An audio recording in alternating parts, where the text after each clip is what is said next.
Hello friends, आप सभी का स्वागत है आपके YouTube channel typing student Marina में। आज मैं लेके आया हूँ 100 WPM डिक्टेशन स्टार्ट होगी 5 सेकंड बाद। स्टार्ट। महोदय, यह मानना कि उनको रोका नहीं जा सकता गलत है।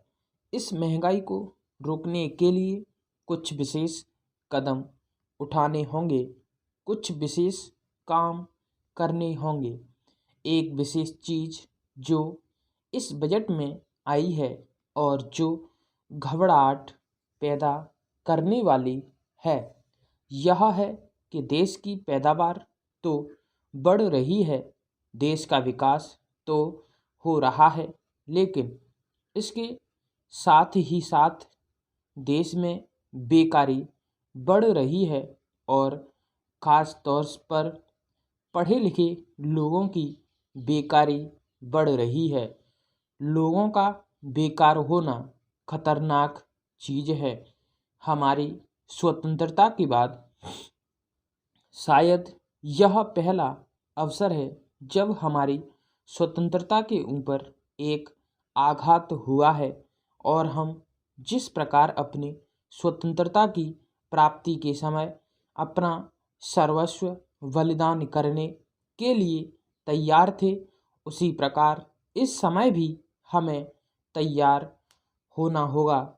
माननीय प्रधानमंत्री जी के मत से मैं सर्वथा सहमत हूँ कि यह एक ऐसा अवसर है जिस अवसर पर कि इस देश की प्रतिनिधि संस्था जो यह लोकसभा है, उसे इस संबंध में अपनी स्पष्ट राय देनी है और उस राय को देने के बाद हमें उस राय के अनुसार सरकार जो भी कार्यवाही करे उसमें सरकार को पूरा सहयोग भी देना है।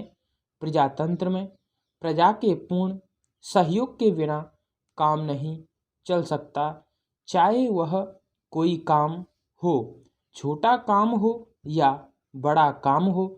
फिर यह तो हमारी स्वतंत्रता की रक्षा का प्रश्न है और ऐसे अवसर पर प्रजातंत्रवादी राष्ट्र को उसकी सारी प्रजा को सरकार के साथ सहयोग के लिए तैयार रहना चाहिए।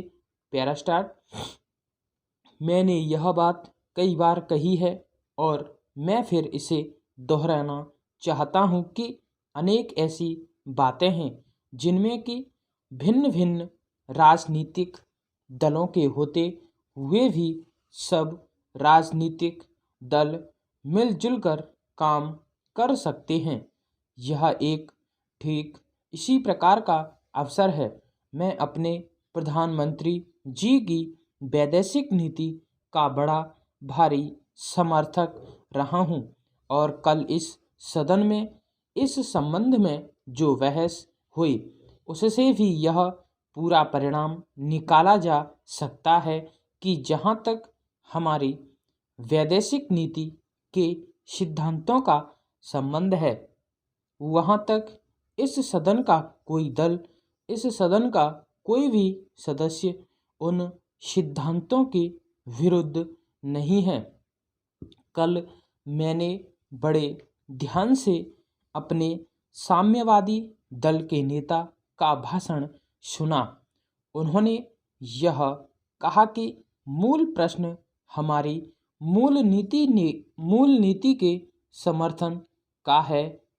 स्टॉप। ताज़ा तरीन अपलोड्स की नोटिफिकेशन हासिल करने के लिए हमारे चैनल को सब्सक्राइब करें और साथ में दिए गए घंटी के निशान को दबाना ना भूलें।